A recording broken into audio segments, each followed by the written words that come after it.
Yesus mengajarkan kita sebuah cara hidup yang unik dan menarik. Namun cara hidup ini acap kali dilupakan oleh orang Kristen. Saat ini, mari kita belajar tentang cara hidup itu melalui kitab Injil Markus pasal 8 ayat 31 sampai ayat yang ke-38. Sebelum kita mendalami kebenaran firman Tuhan ini, mari kita berdoa. Ya Kristus, firman yang hidup, saat ini kami mau belajar dari isi kitab suci-Mu.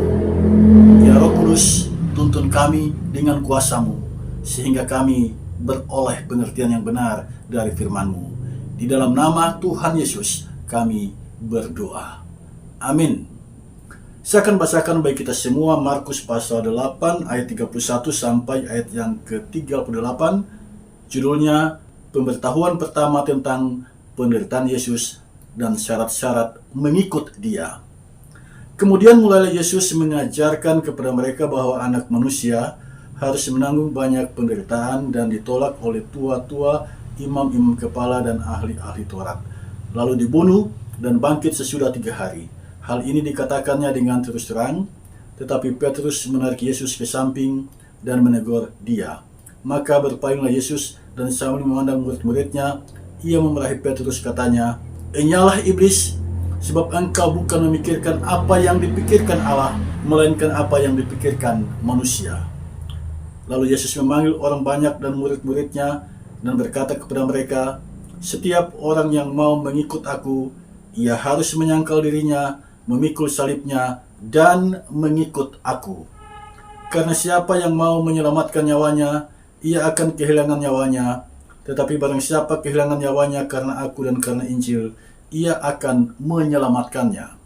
Apa gunanya seorang memperoleh seluruh dunia, tetapi ia kehilangan nyawanya? Karena apakah yang dapat diberikannya sebagai ganti nyawanya? Sebab barang siapa malu karena aku dan karena perkataanku di tengah-tengah angkatan yang tidak setia dan berdosa ini, Anak Manusia pun akan malu karena orang itu apabila ia datang kelak dalam kemuliaan Bapanya diiringi malaikat-malaikat kudus." Saudara,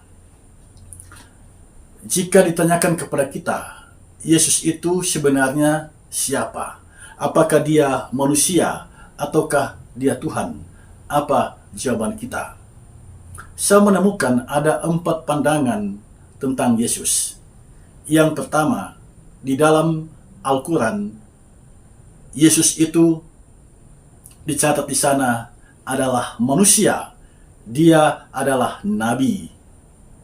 Yang kedua, dalam ajaran Korintus pada akhir abad pertama Masehi, Korintus mengajarkan bahwa Yesus itu adalah manusia setengah Tuhan.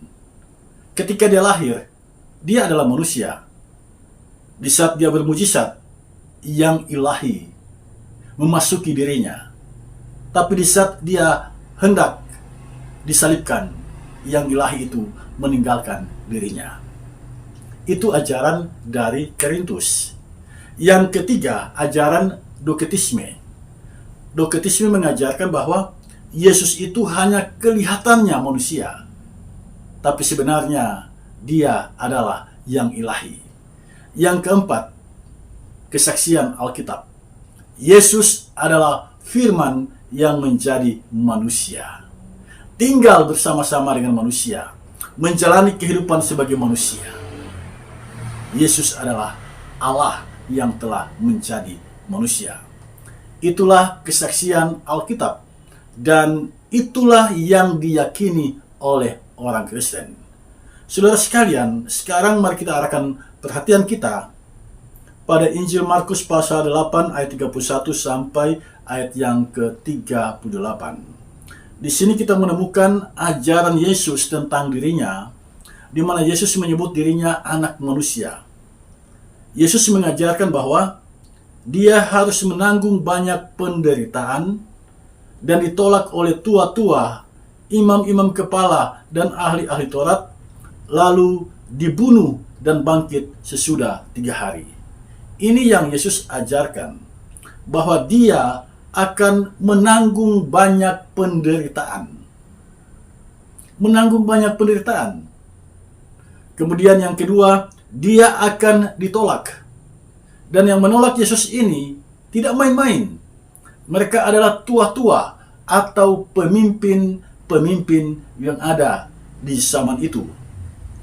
Yang ketiga, imam-imam kepala, pemimpin spiritual, orang-orang yang bergerak di bidang kerohanian, para rohaniwan. Mereka lah yang menolak Yesus. Kemudian ahli Taurat, orang yang menguasai hukum agama, yang jago dalam hal menafsir isi kitab suci. Mereka lah yang menolak Yesus. Jadi di sini kita melihat yang menolak Yesus ini bukan sembarangan orang. Mereka adalah pemimpin masyarakat. Mereka adalah pemimpin agama. Mereka adalah cendekiawan di kala itu. Mereka menolak Yesus. Kemudian yang ketiga, Yesus menyebutkan dirinya dibunuh, ya. Jadi tidak sekedar menderita, tidak sekedar ditolak, tetapi Yesus juga dibunuh. Itu yang ketiga yang dia katakan. Kemudian yang keempat, Yesus mengatakan bahwa dia akan bangkit sesudah 3 hari. Menderita, ditolak, dibunuh, tetapi pada hari yang ketiga, Yesus bangkit. Inilah ajaran Yesus tentang dirinya. Dia akan mengalami penderitaan yang hebat. Dia akan ditolak oleh bangsanya sendiri. Dia akan dibunuh oleh bangsanya sendiri. Nah, semuanya ini disebut di sini dalam ayat yang ke-32, hal ini dikatakannya dengan terus terang. Jadi, Yesus tidak lagi menyembunyikan tentang siapa sebenarnya dirinya. Yesus membuka tabir rahasia dirinya, bahwa inilah dirinya. Dia akan menanggung banyak penderitaan. Dia akan ditolak oleh pemimpin-pemimpin di zaman itu. Dia akan dibunuh. Tetapi sesudah 3 hari, dia akan bangkit. Saudara, biasanya ketika kita mau memperkenalkan orang yang kita sukai atau kita simpati pada orang itu, biasanya yang kita ceritakan tentang orang itu adalah hal-hal yang baik. Kita baru saja melewati masa kampanye. Masing-masing kita punya orang yang akan kita pilih sebagai presiden dan wakil presiden. Dan biasanya ketika kita punya pilihan, kita menceritakan kebaikan orang itu. Hal-hal yang baik yang diceritakan. Nah, di sini Yesus ketika memperkenalkan dirinya, dia secara terbuka mengatakan bahwa dia akan menanggung banyak penderitaan. Saudara sekalian, manusia pada umumnya tidak suka menderita. Manusia pada umumnya menghindari penderitaan. Nah, Yesus mengatakan bahwa dia akan menanggung banyak penderitaan. Itu berarti orang-orang yang mengikut dia tidak akan terhindar dari realitas ini. Mereka juga akan mengalami banyak penderitaan. Manusia pada umumnya menghindarinya. Apalagi yang kedua, ditolak. Pernahkah Anda mengalami penolakan dari sesama? Penolakan itu menyakitkan. Sangat menyakitkan. Apalagi yang menolak itu adalah orang yang berpengaruh. Orang yang punya jabatan. Orang yang punya posisi. Orang yang punya kedudukan. Orang yang kita yakini bisa menolong kita, lalu menolak kita. Itu menyakitkan, saudara sekalian. Menyakitkan. Yesus ditolak oleh pemimpin-pemimpin. Pemimpin masyarakat, pemimpin agama, dan cendekiawan kala itu. Yesus ditolak. Ditolak oleh bangsanya sendiri. Ini adalah realitas hidup yang menyakitkan. Karena itu saudara sekalian, ketika Yesus menyampaikan ini secara terus terang, apa yang terjadi pada Petrus? Perhatikan ayat yang ke-32. Tetapi Petrus menarik Yesus ke samping dan menegur dia. Secara tidak langsung, Petrus tidak setuju dengan apa yang dikatakan oleh Yesus. Petrus tidak setuju dengan ajaran Yesus. Engkau telah melakukan banyak mujizat Dan banyak orang yang terkagum-kagum dengan penampilanmu, dengan ajaranmu, dengan kuasamu. Mengapa sekarang engkau mengajarkan bahwa engkau akan menanggung banyak penderitaan? Mengapa sekarang engkau mengatakan bahwa engkau akan ditolak? Dan ini, saudara sekalian, ini cukup riskan. Karena yang disebut oleh Yesus di sini adalah orang-orang yang punya pengaruh, orang-orang yang punya kekuasaan. Yang disebut oleh Yesus yang menolak dia adalah orang-orang yang punya pengaruh yang besar di dalam kehidupan bermasyarakat. Karena itu, Petrus menarik Yesus ke samping dan menegur dia. Jadi, saudara sekalian, Petrus seolah mau bilang begini, belum waktunya mau bilang itu. Orang-orang masih suka ikut engkau. Orang-orang masih setia mengikuti engkau. Jangan dulu dibuka itu. Rahasiakan itu. Atau dengan kata lain, Petrus cuma mengatakan, jangan ajarkan itu, jangan katakan itu kepada pengikut-pengikutmu. Petrus tidak setuju kalau Yesus menanggung banyak penderitaan. Petrus tidak setuju kalau Yesus mengatakan dia akan ditolak, dia akan dibunuh. Ajaran ini tidak disukai oleh Petrus. Saudara, manusia pada umumnya tidak suka dengan penderitaan. Manusia ingin menikmati hidup tanpa penderitaan. Karena itu ketika Yesus mengajarkan tentang penderitaan yang akan dialami, Petrus tidak setuju. Maka berpalinglah Yesus dan sambil memandang murid-muridnya, ia memarahi Petrus, katanya, "Enyahlah iblis, sebab engkau bukan memikirkan apa yang dipikirkan Allah, melainkan apa yang dipikirkan manusia." Kita tahu bersama bahwa iblis itu adalah sesuatu yang menakutkan. Sejak masih kecil kita diajarkan tentang hal itu. Pribadi yang menakutkan itu yang kita sebut iblis. Tapi di sini Yesus mengajarkan kepada kita, ternyata Petrus disebutnya iblis, bukan pribadi yang menakutkan, tetapi pikiran Petrus adalah pikiran iblis. Dari sini kita mengerti segala pikiran yang tidak sejalan dengan kehendak Allah itu adalah iblis. Segala pikiran yang menolak salib itu adalah iblis. Segala pikiran yang menolak via dolorosa, yang menolak jalan sengsara, itu adalah iblis. Karena itu, waspadai pikiranmu. Waspadai pikiranmu, sebab bukan tidak mungkin pikiran kita adalah iblis. Jadi, ketika Petrus menolak jalan sengsara itu, di saat itulah Yesus memarahi Petrus. Perhatikan ayat yang ke-33. Dicatat di sini, Yesus memarahi Petrus. Dari sini kita mengerti bahwa Yesus tidak suka dengan sikap dan reaksi Petrus yang menarik dia ke samping dan menegur dirinya. Seolah-olah apa yang dia katakan itu salah. Saudara sekalian, lalu di sini Yesus memanggil orang banyak dan murid-muridnya dan berkata kepada mereka, "Setiap orang yang mau mengikut aku, ia harus menyangkal dirinya, memikul salibnya, dan mengikut aku." Ada 3 cara hidup yang diajarkan oleh Yesus di sini. Yang pertama adalah menyangkal diri. Ya, semua manusia punya ego. Semua manusia punya hasrat mementingkan diri sendiri.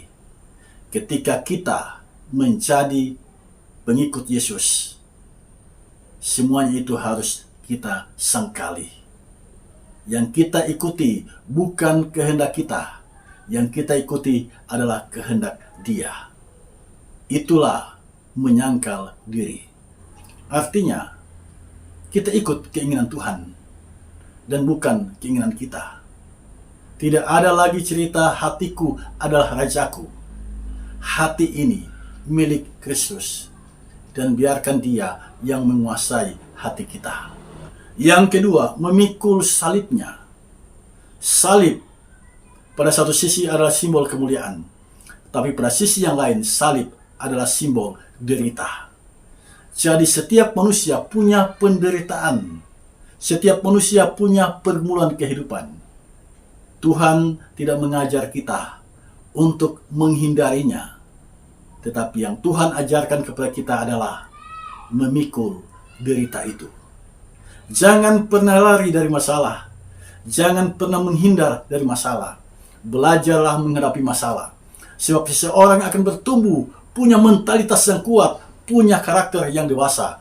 Kalau ketika dia menjalani kehidupan, dia selalu mau belajar menghadapi masalah. Orang yang tidak pernah mau belajar menghadapi masalah, dia tidak mungkin bertumbuh dengan iman yang kuat. Hanya orang yang mau belajar menghadapi masalah, merekalah yang punya mental baja. Merekalah yang akan bertumbuh menjadi pribadi yang tahan uji. Jadi Bapak Ibu Saudara sekalian, ketika ada masalah, hadapi masalah itu. Hadapi. Jangan pernah lari dari masalah. Ini harus saya katakan. Sebab sebagai pendeta, saya sering menyaksikan ada orang yang meninggalkan persekutuan karena ada masalah. Ada orang yang meninggalkan gereja karena ada masalah. Mengapa dia tinggalkan gereja? Mengapa dia tinggalkan persekutuan? Karena dia memahami dengan dia menarik diri dari persekutuan, dia bisa menyelesaikan masalahnya.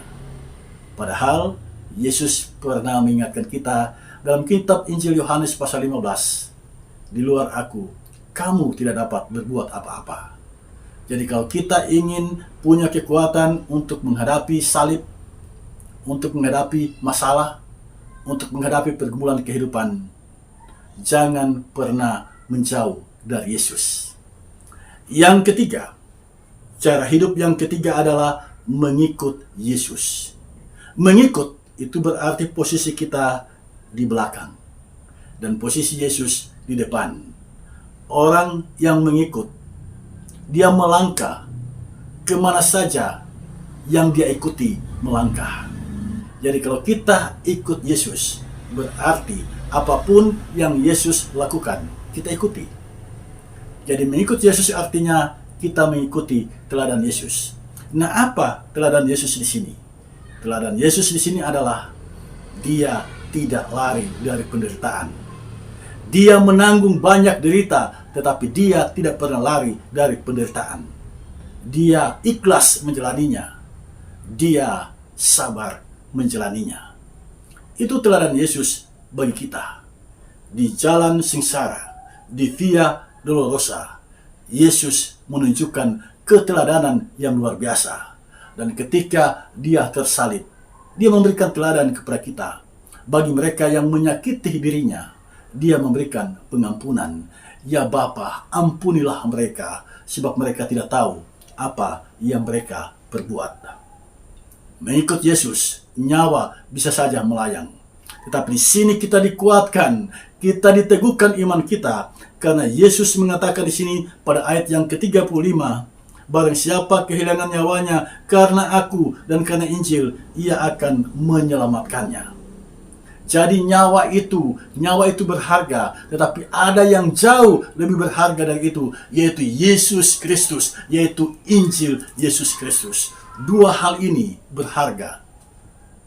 Ketika kita kehilangan nyawa, dan kehilangan nyawa itu karena Kristus, kehilangan nyawa itu karena Injil Yesus Kristus, kita akan mendapatkannya kembali. Mengapa?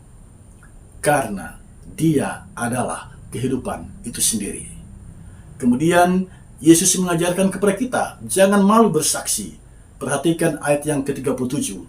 Karena apakah yang dapat diberikannya sebagai ganti nyawanya? Ayat 38. Sebab barang siapa malu karena aku dan karena perkataanku di tengah-tengah angkatan yang tidak setia dan berdosa ini, Anak manusia pun akan malu karena orang itu apabila ia datang kelak dalam kemuliaan Bapanya diiringi malaikat-malaikat kudus.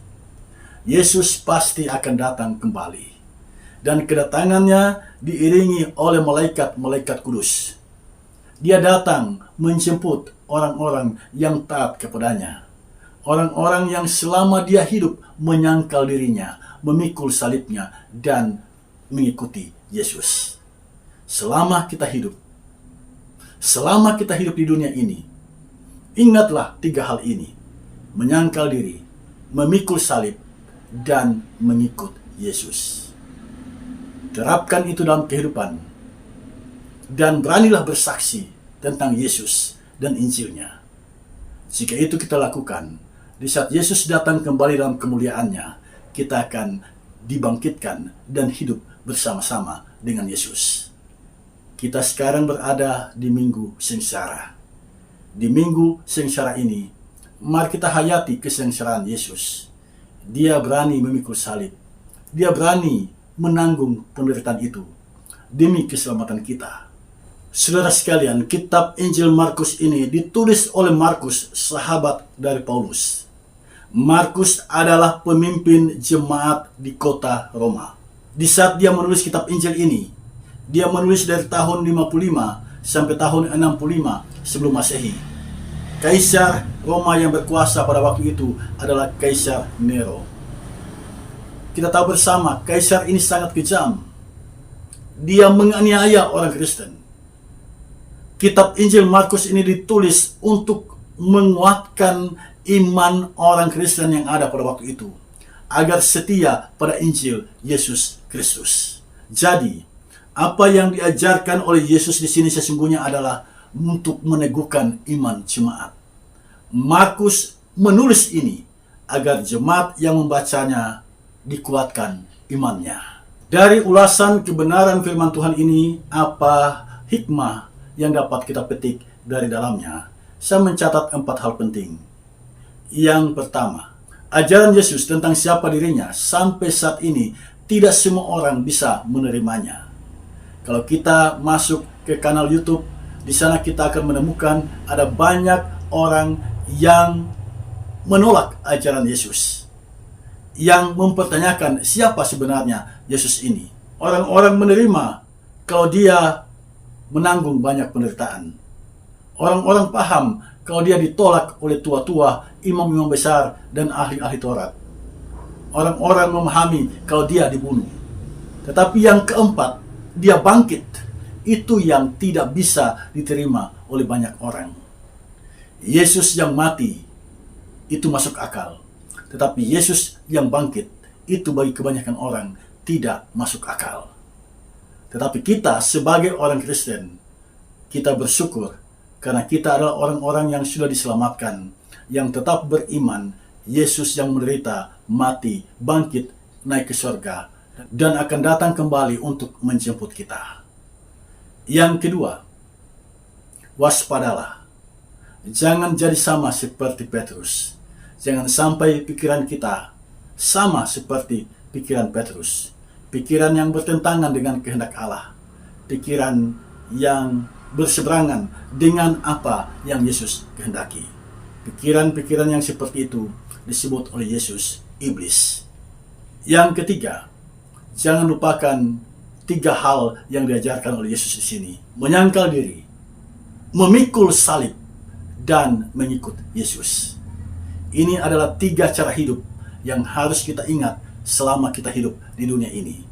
Dan yang keempat, nyawa itu berharga, tapi ada yang jauh lebih berharga, yaitu Injil Kristus dan Kristus itu sendiri. Saudara sekalian, jangan takut menderita, sebab penderitaan itu mengajarkanmu pengalaman untuk menjadi pribadi yang lebih kuat.